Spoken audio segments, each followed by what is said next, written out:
Over the weekend, we were extremely busy, and one of the arrests we were able to pick up on with the help of the state attorney was the arrest of a 17-year-old Daniel Arvizo, who was a DeLand student, DeLand High student, who's now in Richard Milbourne.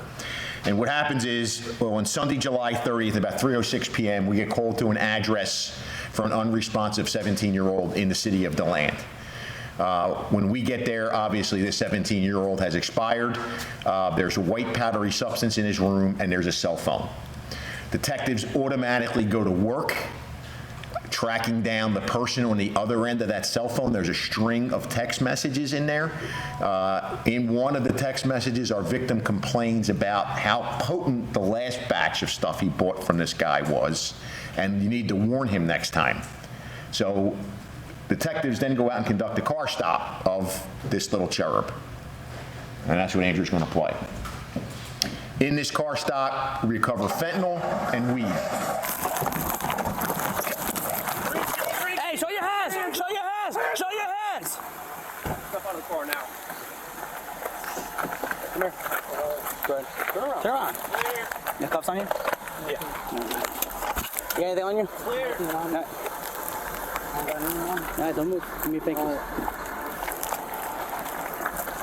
Good.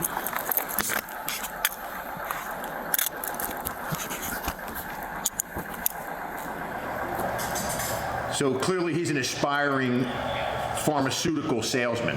So he gets taken in on that, and he's informed by detectives, hey, just so you know, you're a suspect in the death of our 17-year-old DeLand high school student, which really shakes him up.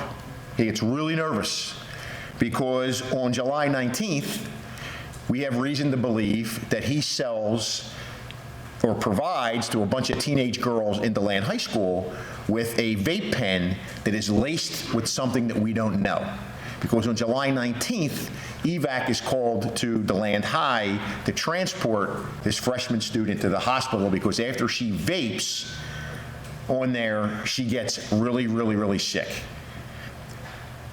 We conduct our investigation, and this guy, Daniel's name comes up again as providing the vape pen.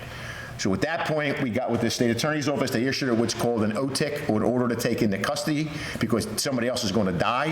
At that point in time, the detectives did a great job. They fast-tracked everything, so we were able to arrest him over the weekend and charge him for manslaughter in the death of the 17-year-old DeLand high school student.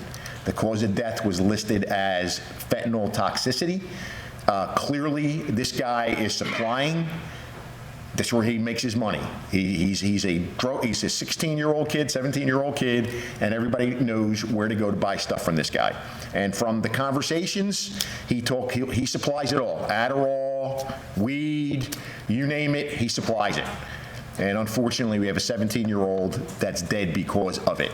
And I know Dr. Johnson here is a good friend of ours, is here for the school district, and I'm going to personally go off on this for a minute. There is no goddamn reason that we do not have fentanyl in our school system. The deputies have it, officers have it. I train the guardians. There's 112 guardians. If I could train them to defend life why the hell can't they carry Narcan? Because we're lucky, by the grace of God, that 14-year-old wasn't laying dead there waiting for evac to show up when all you could have done was supplied him. The governor has signed an executive order. Any school district that wants to deploy this can do it with no cost. They're covered under the Good Samaritan Act. And here's my message to the Volusia County schools. Either you work for your attorney or your attorney works for you. You can't do it one way or the other. There is no reason. We're seeing fentanyl everywhere. This arrest proves it. They're classmates. They know who to ring up, and they know who's supplying what. And in our deceased's own words, that was some powerful shit. Warn me next time. Well, there was no next time. He's dead, and he's never coming back. We all need to get on board here. Fentanyl is everywhere. It's in marijuana. It's in Adderall. It's in vape pens. People are dying at an incredible ratio, and it's now in our schools.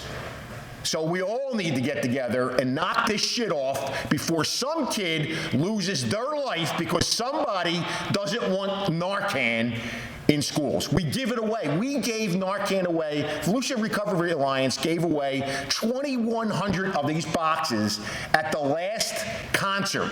2,100 concert goers saw the table and took it. And from what we could tell, it was deployed at least a dozen times at a concert. People know it's out there. We have to protect our kids. Not to mention the fact we have parents showing up, dropping their kids off that are high as kites. We all know that, or picking them up as high as kites. You know, they do drugs right in front of their kids. We go out on search warrants, and when you hit the house, and I'm out there with them at 5 o'clock in the morning, the school bags are laying on the table, and so is the scale and the cut fentanyl. And then the kids are scooping up their school bags and going to school. It's an epidemic we're dealing with. RJ, you want to touch anything on this? Yes, thank you. It truly is disturbing. We've got kids, we started this Young Gun Initiative where kids were involved in stealing guns, selling guns, using guns, and trading them. Now we're seeing a trend of kids getting involved more in the fentanyl market. So not only are they carrying guns and shooting each other and shooting other folks, but now we've got kids who are peddling in a truly powerful and deadly narcotic. And, you know, they're young. I mean, this kid's 17 years old that we've just arrested, and he's going to be looking at, we haven't filed formal charges on him yet, but that's being looked at by our homicide division. And while you cannot charge a juvenile with first-degree murder based on the drug overdose, you can charge them with manslaughter. The legislature made it very clear in this statute that they can be charged with manslaughter but not first-degree murder. But think about it. This is a 17-year-old kid who's selling fentanyl. Somebody dies from his sale, allegedly. Then he sells again. After that.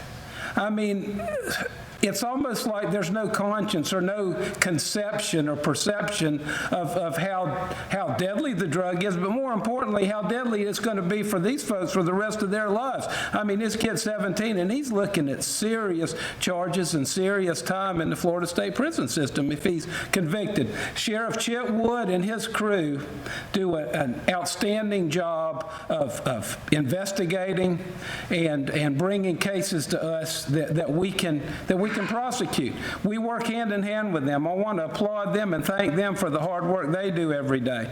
I just want folks out there to know that your kids are doing things that could ruin the rest of their lives and also ruin the lives of other kids. In fact, it could kill other kids. So please, parents, make it a point to be involved in what your kids are doing. Make it a point to check and see what they're bringing to school. I mean, I think the sheriff has statistics on how many weapons have been found in the schools, knives, guns, you name it, coming into the schools each and every day.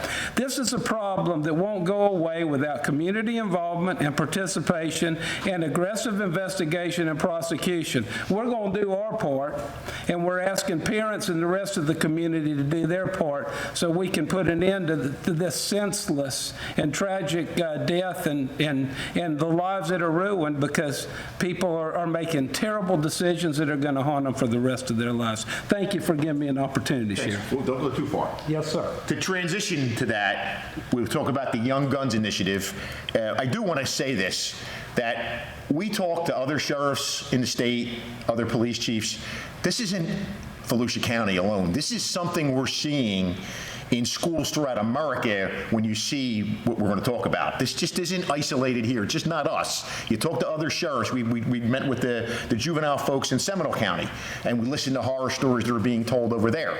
You know, I have a friend of mine who's a deputy commissioner in Philadelphia. I ran into him yesterday at an Eagles game. He told me what's going on in the schools there. So, you know, there's something that's out there that's happening to our youth that it's all over the country. What we have, the next case we wanted to talk about was what happened on September 30th at 6:15 p.m. in Deltona. There's a bunch of 17-year-olds in a car, and one of his kids, Jermaine Cuevas, is playing around with a gun in the back seat of the car, and the gun allegedly goes off by accident and shoots the kid in the passenger seat in the back. And of course, he runs and gets rid of the gun, but we're able to piece enough together to make an arrest on this. Horseplay with a firearm at 17 years old. He was arrested in 2022 for having a weapon on school property. And what that goes to is what R.J. was talking about. You have these kids that are armed with firearms. You know, think of this. We had the kid walking by Spec Martin Stadium, juvenile, felony record, adjusting the gun in his waistband and shoots himself and kills himself by accident. In Volusia County, we have 17 juveniles that are on some form of probation or parole for dealing with a firearm, whether it's stealing, carrying, or discharging. To put that in perspective, Flagler County has 1, Putnam has 9, and St. John's has 2. So put that in the perspective of what we're dealing with in Volusia County and why the state attorney has started this Young Guns initiative. You got a kid that's 15, 16, 17 years old who really doesn't care, who's running around out there with firearms committing violent crimes. And then we'll transition into, weapons on school property. So far this year, and we're October 1, there's been 20. Last year, there's 82. Why? And again, I'll go back to what R.J. said and what I said. As a parent, why are you not checking your kid's school bag? Why are you not checking their room? If they're old enough to drive, why are you not searching that car? Because this is going to follow you forever. This has got nothing to do with the schools. This is about parenting and taking goddamn responsibility for what your kid's doing and what your kid's bringing to school. I mean, last week, 10-year-old with a tactical knife. That knife has one sole purpose, and that is to kill and maim, but a 10-year-old brings it to school for show and tell. Where are the parents? It has nothing to do with the schools. Check your kid's backpack. Be involved. Be a helicopter parent. Check their goddamn cell phone. Check their social media. It's not the school's responsibility, it's not my responsibility to be parents. However, if you want me to be your parent of your kid, you ain't gonna like the outcome, because you're gonna be dealing with this man standing next to me an awful lot in the courtroom. So that was what our weekend was about, on top of a whole bunch of other stuff that went on. Aggravated child abuse, which is probably going to end up a homicide from January that we've been working with the state attorney on. That guy got locked up over the weekend. We had 2 quote-unquote accidental shootings where one brother shot another brother, and then you have all this that's going on top of this. But if we don't step up here and do something, you got a bunch of kids that are out there that, as R.J. said, they're going to destroy their lives and destroy other people's lives as well. I can't imagine how anybody who has lost a loved one to this fentanyl crisis must feel. You come home and find your 17-year-old who's going to a senior year of high school gone, and discover the person who was providing him the poison behind there and knew is locked up now for manslaughter.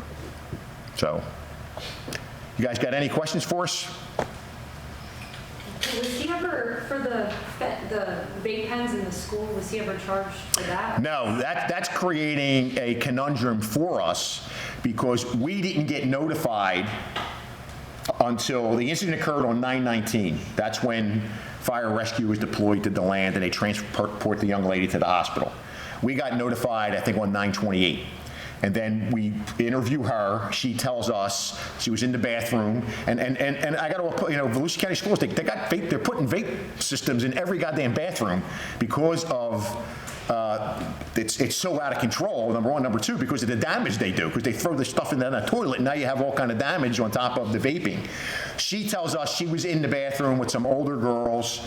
They made her take a hit on the vape pen. She admits to vaping, and then she got deathly ill. And then when she told the other girls about it, she said, well, we got it from Daniel, the one who killed Landon. That's where we bought it from. So there is no vape pen to go back to.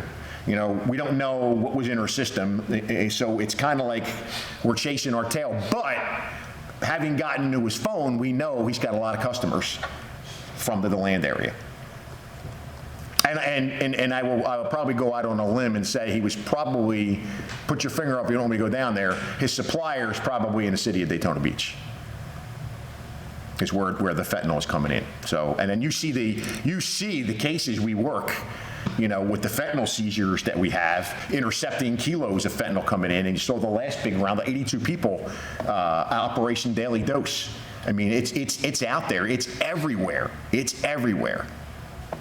In the accidental shooting, do you have a condition update first, and then also, do the actions that took place after the shooting, the getting rid of the gun and kind of running, does that play into how the charges were filed at all? Yeah, he wasn't charged with getting rid of the gun just yet. Okay. But he's charged with, you know, aggravated battery, possession of a firearm, discharging a firearm. Well, he's charged with 3 felonies, I think, and a misdemeanor for that. And thank the good Lord, originally when we got the text message was the bullet was lodged in his spine, he was going to be paralyzed, but it looks like he's going to pull, you know, he's going to pull through. Again, to get to RJ's point, that's an inch away or less, a millimeter away from a homicide, or somebody being paralyzed from mid-chest down because you're 17 years old, twirling a gun in the backseat of a car. You should never have. And then, of course, you deal with these parents. They don't want to tell us anything. You ain't searching my car. I got a warrant. I don't know what you're talking about. I mean, seriously? Just to be clear, can a 17-year-old legally possess a firearm? No. Not a 9 millimeter. Well, when you talk about firearms, I mean, look, kids, there's kids that go hunting with their family and they have a .22 rifle or something like that. That's different. As far as actual firearm like a 9mm or a .40 caliber or what have you, it would depend on the circumstances. I mean, you got a kid with their parents going and shooting at a target place or indoor outdoor shooting range, under supervision, things of that nature. But you carry a gun into a school. You carry a gun as a juvenile, using it in a process of a crime and things of that nature. So nothing at all legal about that. So you have to look at the circumstances a little bit as well. Get to your point. While you're up there, Mr. Larizza, I get the impression the 17-year-old alleged drug dealer, do you plan to charge him as an adult? Well, we're in the process of reviewing it now. I mean, this investigation is ongoing, but we have one of our homicide team looking at it. We've gotten the autopsy, but we have to dot our I's and cross our T's. It's never an easy decision. I say never. Typically, it's not easy to make a decision to charge a juvenile as an adult, but when a gun is involved and a death is involved, then historically and typically, that's our tendency at the 7th Circuit State Attorney's Office to charge as an adult. But we still have to do our due diligence before that final decision is made. I want to go out on a limb, Hutch. 12-year-old, 13, 14, 15, 16, 17, permitless carry does not apply to them. So just want to throw that out there. You're 12 and 13, 16, 17, it's permitless carry. Nice try. What's that second video? Andrew? I get your BWC, so that's over. Yeah. What does that mean, like a warrant? Like A warrant yes, sir. means a judge signed a piece of paper for your arrest. Arrest? Yeah. So what am I arrested for? Manslaughter. And what is that? I mean, something you did caused someone to die. You got anything on you? No, sir. Guns? No. That's your wall? Just my key. Can I make a phone call real quick, sir? In a minute. And remember, all the kids in the school knew what happened to Landon. They all knew. They all knew who Landon bought from because everybody else is buying shit from him. So there was no surprise of what's going on. And think of it, I mean, I think we could all look back to our high school days and could go back and say, I knew, me and RJ were talking as old people. You knew where you could buy weed from, you knew where you could buy Quaaludes from, you knew where you could buy beer from. Unfortunately, we've got fentanyl now. You didn't have people, that you were scared to death, that, you have parents. I have a parent tell me she's got a medical marijuana card. She'd rather share her medical marijuana with her son, which blew my mind. Well, at least I know he's not buying it on the street. Well, what's he doing smoking marijuana anyway? what the sheriff is talking about, this is important. The sheriff and myself, we deal with problems that we didn't create. I mean, these kids, it didn't start 2 weeks ago or 3 weeks ago. I mean, this is something that takes time to happen. The problem is that it manifests itself in where we work and with what we do. But then people expect us, the sheriff and myself, to have the answers, to be able to fix it. No, my job is to prosecute. If I can help somebody, I will. But my job is to prosecute crimes. The sheriff's job is to investigate crimes and arrest people who commit them. So we have to, and the community, I know the school districts have a tough job, and I deal with 4 school districts. It's difficult, especially when what happens at home is what happens to these kids. It's what they become. And how do you fight that? How do you stop that? We're still grappling with that, I think, aren't we, Sheriff? Yeah. But you know, we get blamed sometimes because, well, why aren't you doing more? What else can we do? We need help. We need help from families. We need help from the communities, from other institutions to help us combat this, because we want it to go away. We want it to stop. I don't take pride in prosecuting these cases, but that is my job. And as long as it happens, the sheriff is going to be doing his thing, and you know how effective him and his team are, and we're going to be doing ours. I just wish that we could get help to turn this around so that we're not always up here talking about another tragedy. I do just want to close. I want to thank the state attorney for this weekend, for everything they do for us, and also all my investigators and deputies. It was a busy weekend, yes, but they are out there doing their job day in and day out, and a lot of good things came to fruition. There's a lot of bad guys got locked up over the weekend to try to help make our community safe. So, you know, I'm eternally grateful to them for that, because I know his phone rings, his staff phone rings like mine rings. So, anybody got any other questions? Could you clarify the high school that the 14-year-old girl was attending when she was... DeLand. DeLand, okay. And he was a DeLand student? At the time of that incident, he was in Richard Milbourne Academy, which has a satellite campus in DeLand, and if memory serves me correctly, those kids do have access to go on to DeLand's campus, use the cafeteria or whatever. Gotcha.